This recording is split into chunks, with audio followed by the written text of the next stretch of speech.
اللهم صل على سيدنا محمد يا رب صل وسلم دائما ابدا على حبيبي.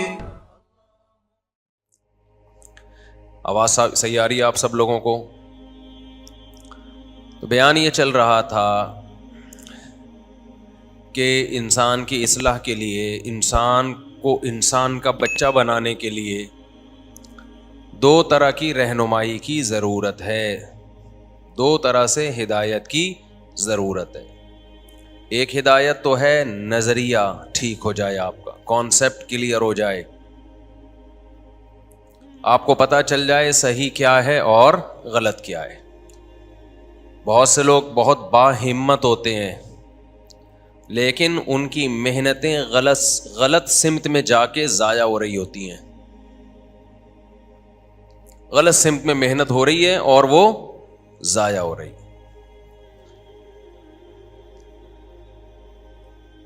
الذین ضل سعیہم فی الحیاۃ الدنیا، قرآن کہتا ہے بہت سے لوگ ایسے ہیں جنہوں نے کوشش تو کی ہے لیکن ان کی کوشش دنیا میں ہی ضائع ہو رہی ہے.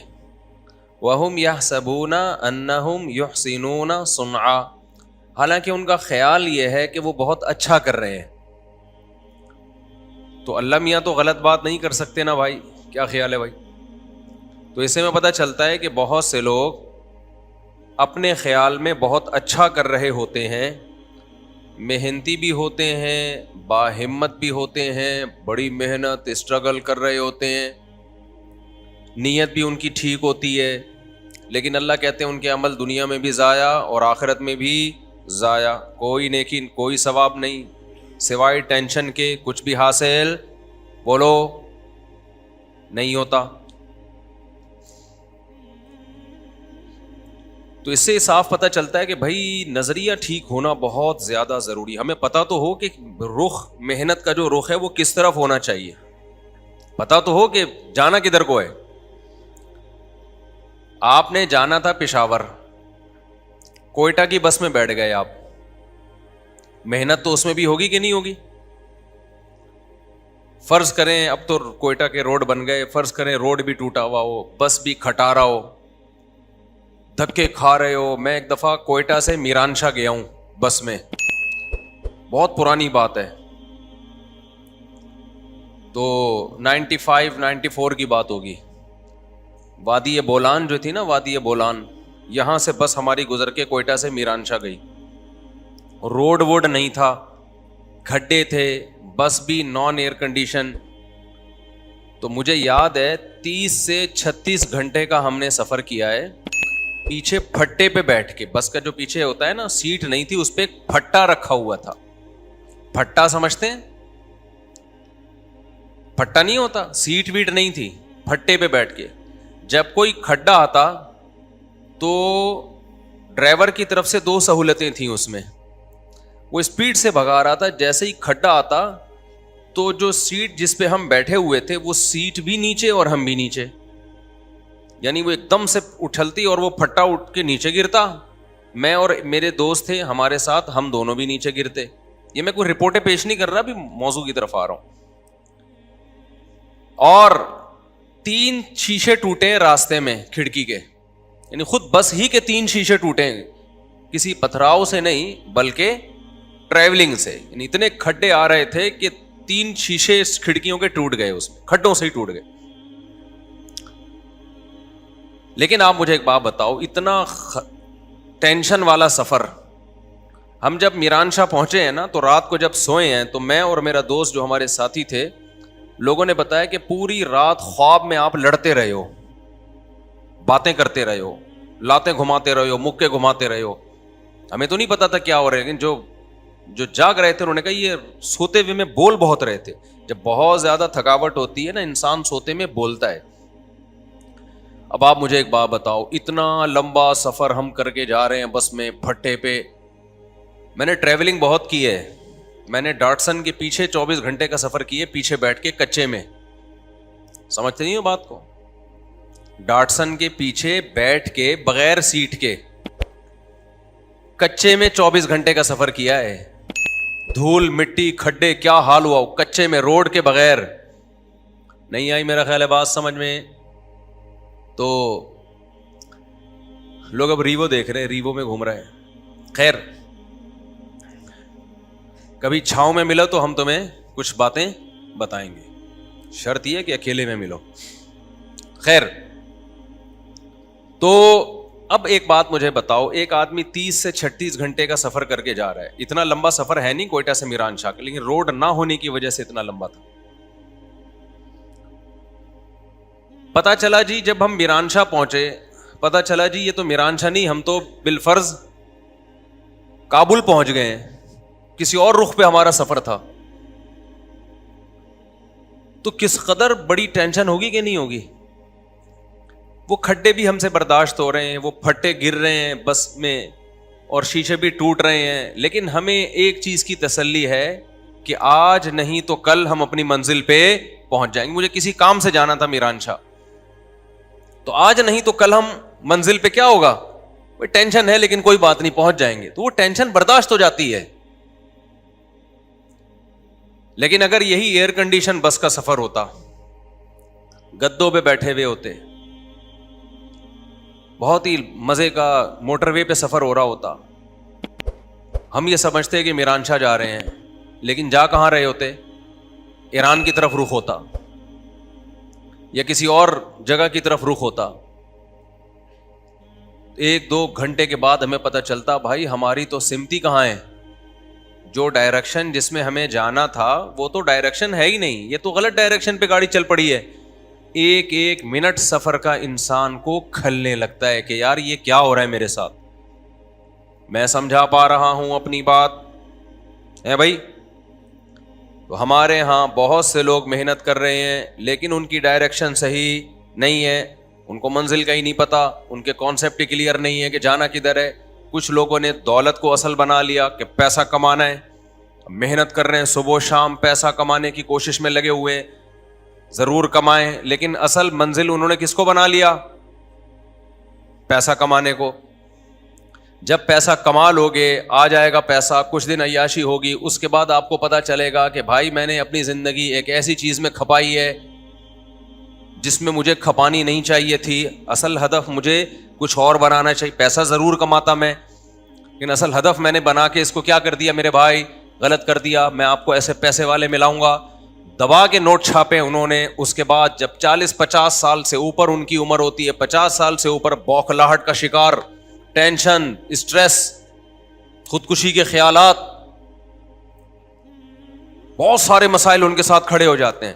پیسہ بہت ہوتا ہے عیاشی کے لیے, جسم میں طاقت بولو نہیں ہوتی. ان کی مثال ہوتی ہے کہ بادام تھے تو جب دانت تھے تو بادام کھانے کے پیسے نہیں تھے, جب بادام آئے تو منہ میں کھانے کے لیے دانت نہیں ہے. یہ حالت ہو جاتی ہے ان کی.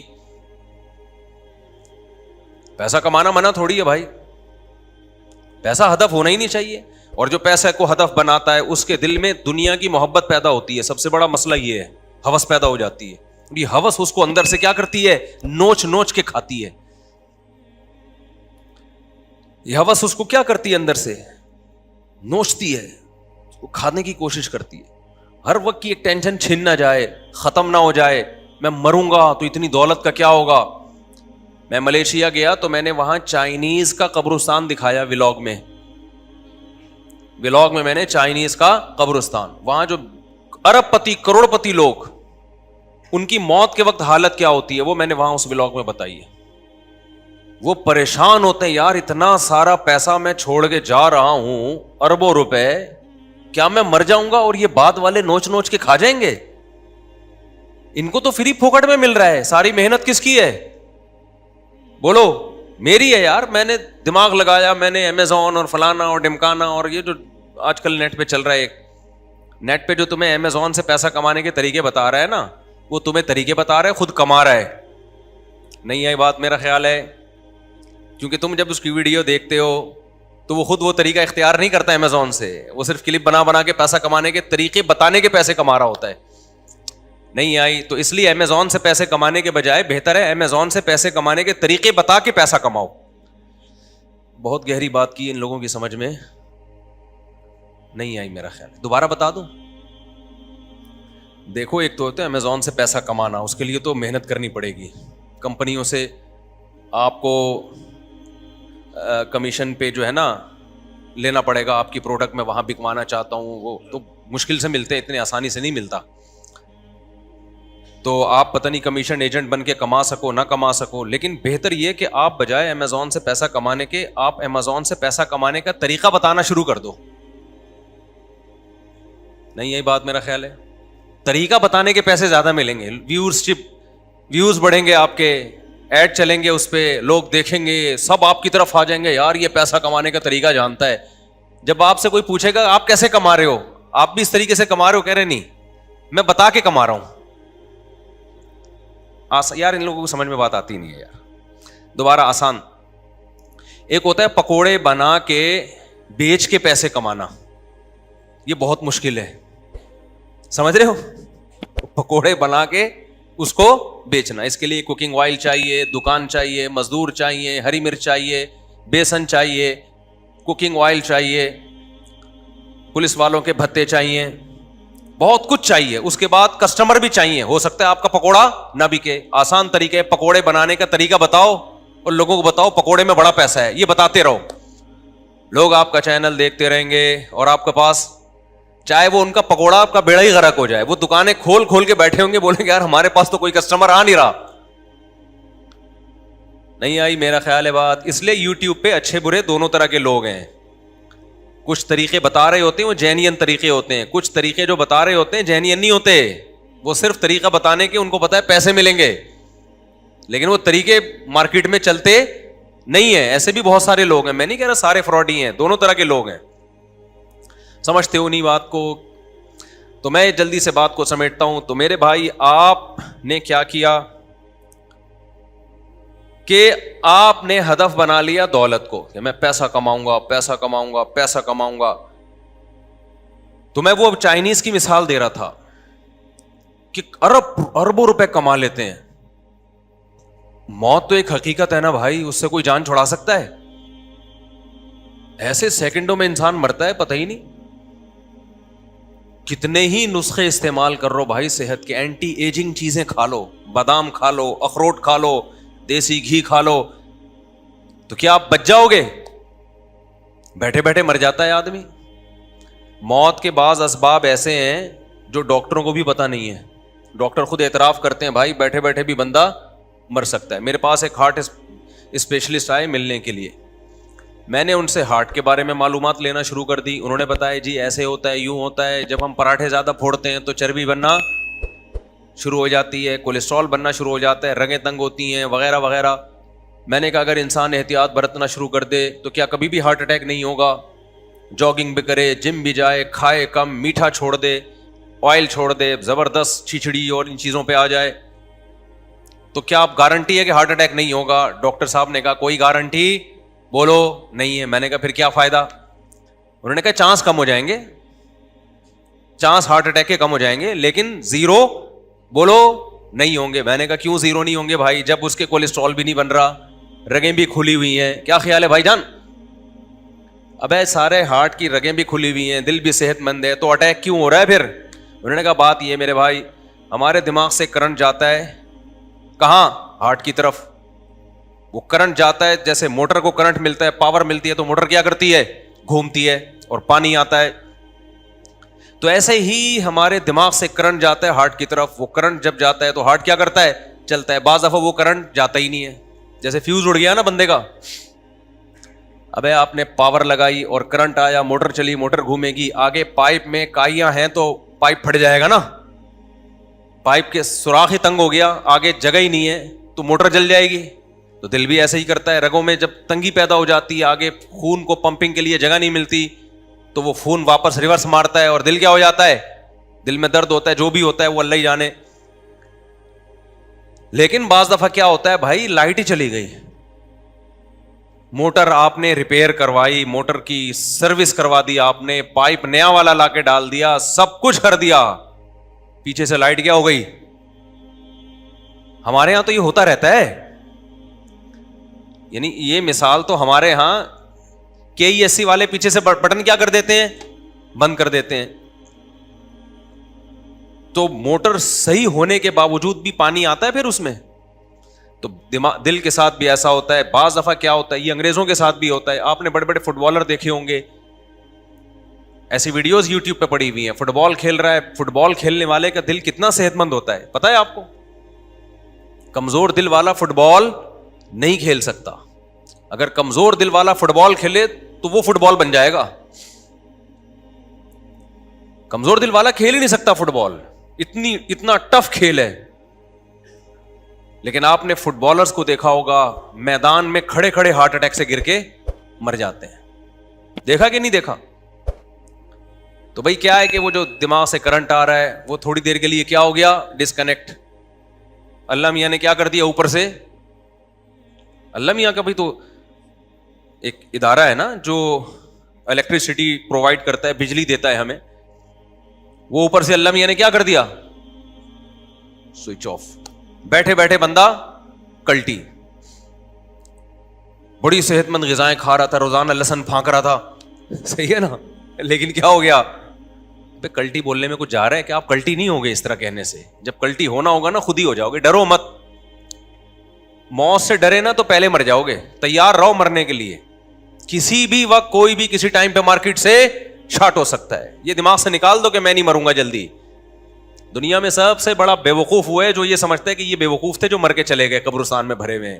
میں تو اپنا ٹائم پورا کر کے جاؤں گا. ایسا نہیں ہوتا.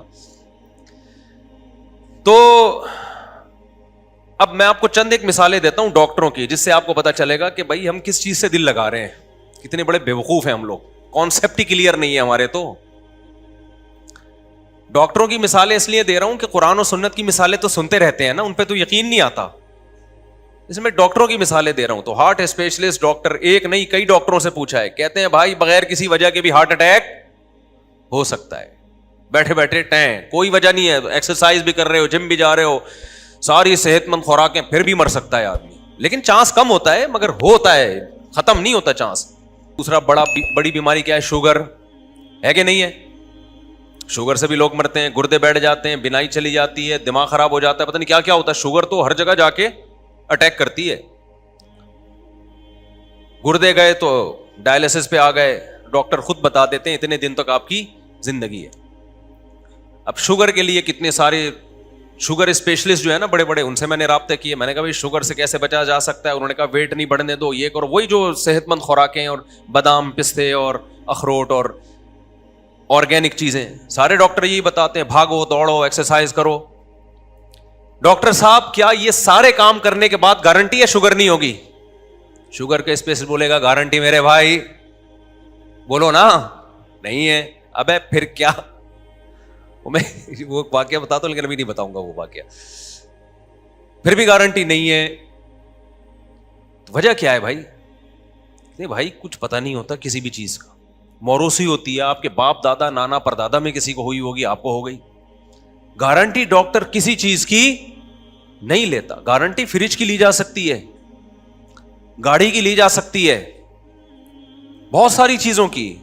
انسان کی جو باڈی ہے اس کی گارنٹی ہے ہی نہیں. امکان ہوتا ہے کہ یہ جلدی نہیں مرے گا, یہ جلدی مر جائے گا, امکان کی حد تک, اس سے زیادہ کچھ بھی نہیں ہے. آگے چلتے ہیں ہم. کینسر کے اسپیشلسٹ, کتنے لوگوں کو کینسر ہوتا ہے نا. کینسر کے اسپیشلسٹ سے میری کئی دفعہ ملاقات ہوئی, اور وہ اسپیشلسٹ بھی معمولی اسپیشلسٹ نہیں ہے, جو کینسر کے اسپیشلسٹ کو پڑھاتے ہیں, یعنی اسپیشلائزیشن کرواتے ہیں کینسر میں. اور یورپ کے ایک دفعہ ملاقات کے لیے آئے. میں نے کہا ڈاکٹر صاحب آپ جو مجھ سے پوچھنے کے لیے آئے وہ بعد میں پوچھنا, پہلے میں آپ سے کچھ چیزیں پوچھنا چاہتا ہوں. کینسر سے بچنے کے لیے کیا کرنا چاہیے؟ یہ میں صحت پہ آپ کو رپورٹیں پیش نہیں کر رہا. آپ کہیں مفتی صاحب کیا شوگر کینسر, اور یہ تو ڈاکٹروں کا کام ہے بھائی, یہ ڈاکٹروں سے پوچھو. میں تو آپ کو میڈیکل سائنس کی رپورٹوں سے عبرت دلا رہا ہوں کہ اللہ رسول کی باتوں سے عبرت نہیں ہوتی, ڈاکٹروں سے ہی پوچھ لو عبرت ہو جائے گی. یہ دنیا دل لگانے کی جگہ بولو نہیں ہے, یہ 4 شادیوں کی جگہ ہے بس, تاکہ دل لگے ہی نہیں یہاں پہ. یہ 4 شادیوں سے بھی مسافر خانے کا احساس پیدا ہوتا ہے. پتہ ہے آپ کو, لوگ سمجھتے ہیں 4 شادیاں یہ دنیا کی محبت کی علامت ہے, حقیقت ہے دنیا کے مسافر خانہ سمجھنے کی علامت ہے. 4 شادیوں والے کا کوئی گھر ہوتا ہی نہیں ہے. ایک دن یہاں تو دوسرے دن وہاں, پھر تیسرے دن وہاں, چوتھے دن وہاں. ایک صاحب نے مجھ سے کہا نا, میرا وہ بڑا لطیفہ ہٹ ہوا تھا. میری 2 گھر والے تھے, تو میں ایک گلشن اقبال میں, ایک ہاکسبے روڈ کی طرف, کتنا فاصلہ تھا نا. تو ایک اسٹیٹ ایجنٹ تھے میرے دوست, میں ایک دن یہاں تو دوسرے دن بس میں بیٹھ کے جاتا تھا میں, وہ ہاکسبے کتنا دور, 1.5 گھنٹہ لگتا تھا. انہوں نے کہا مجھے آپ پہ بہت ترس آتا ہے, ایک دن یہاں اگلے دن وہ ادھر. کہتے ہیں نا دھوبی کا کتا نہ گھر کا نہ گھاٹ کا, کوئی ٹھکانا ہی نہیں ہے. میں نے کہا ترس مجھے آپ پہ آتا ہے, ایک دن وہاں, دوسرے دن بھی وہاں, تیسرے دن بھی وہاں, 10 سال ہو گئے وہاں, 15 سال ہو گئے وہاں. ہم نے کہا ہم تو ایک دن یہاں تو دوسرے دن کہاں ہیں, وہاں ہیں. پھر میں نے ان کو بتایا کہ دنیا مسافر خانہ ہے, اس میں مسلمان کا کوئی ٹھکانا نہیں. یہ گھر ور کی محبتیں, چارپائیوں سے, پلنگوں سے, دیواروں سے, یہ ان لوگوں کا کام ہے بھائی جو دنیا سے محبت کرتے ہیں. ہمارا تو کوئی پلنگ ہی نہیں ہے, کوئی پتہ نہیں ہوتا آج کہاں سونا ہے. ہم نے رپورٹ آ جاتی ہے آج فلاں جگہ کی باری ہے, چل بھائی. مسلمان کا کوئی گھر در و دیوار اینٹیں بولو نہیں ہوتی. اینٹوں سے محبت, پلنگوں سے محبت, بستروں سے محبت, یہ ان لوگوں کا کام نہیں ہے جو دنیا کو مسافر خانہ سمجھتے.